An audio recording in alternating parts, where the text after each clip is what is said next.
Hi friends, అందరికీ నమస్కారం. ఈరోజు ఏపీ మరియు తెలంగాణలో బంగారం మరియు వెండి ధరలు ఏ విధంగా ఉన్నాయో తెలుసుకుందాం. ఫ్రెండ్స్, ఈరోజు బంగారం కొనుగోలు చేయాలనుకునే వారికి బ్యాడ్ న్యూస్. జాతీయ అంతర్జాతీయ మార్కెట్లో గత 3 రోజులుగా పెరుగుతూ వస్తున్న బంగారం ధరలు నేడు మళ్ళీ పెరుగుదల నమోదు చేసుకున్నాయి. బంగారం ధరలు పెరుగుదల నమోదు చేసుకుంటే వెండి ధరలు మాత్రం కొంచెం ఊరటనిస్తున్నాయి. మన ఛానల్లో బంగారం మరియు వెండి ధరలకు సంబంధించిన ఖచ్చితమైన సమాచారం ఎప్పటికప్పుడు అందించడం జరుగుతుంది. ఫ్రెండ్స్, ఈరోజు బంగారం మరియు వెండి ధరలు తెలుసుకునే ముందు మాదొక చిన్న రిక్వెస్ట్. ముందుగా మా వీడియోకి ఒక లైక్ ఇవ్వండి. మీరిచ్చే లైక్ మాకు సపోర్ట్ అండ్ ఎంకరేజ్మెంట్గా ఉంటుంది. అలాగే ఎవరైనా మన ఛానల్ని మొదటిసారి చూస్తున్నట్లయితే సబ్స్క్రైబ్ చేసుకోండి. సబ్స్క్రైబ్ చేసుకొని ఆల్ నోటిఫికేషన్ మీద క్లిక్ చేయండి. ఇలా చేయడం వల్ల మేము చేసే ప్రతి డైలీ అప్డేట్ మీకు నోటిఫికేషన్ రూపంలో వస్తాయి.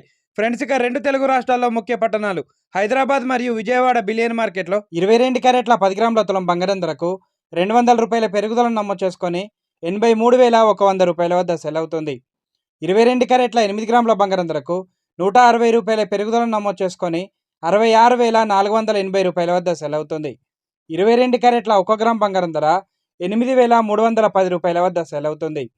24 క్యారెట్ల 10 గ్రాముల స్వచ్ఛమైన బిస్కెట్ బంగారం ధరకు ₹220 పెరుగుదలను నమోదు చేసుకొని ₹90,660 వద్ద సెల్ అవుతుంది. 24 క్యారెట్ల 8 గ్రాముల బంగారం ధరకు ₹176 పెరుగుదలను నమోదు చేసుకొని ₹72,528 వద్ద సెల్ అవుతుంది. ఇక ఈరోజు కేజీ వెండి ధర ₹1,14,000 వద్ద సెల్ అవుతుంది. ఫ్రెండ్స్, ఈరోజు బంగారం ధర పెరుగుదలను నమోదు చేసుకుంటే వెండి ధర మాత్రం స్థిరంగా కొనసాగుతుందండి. ఫ్రెండ్స్, ఈరోజు బంగారం మరియు వెండి ధరలు తెలుసుకున్నారు కదా. వీడియో కనుక నచ్చితే లైక్ చేయండి. అలాగే సబ్స్క్రైబ్ చేసుకొని ఫాలో అవ్వండి. Thank you friends.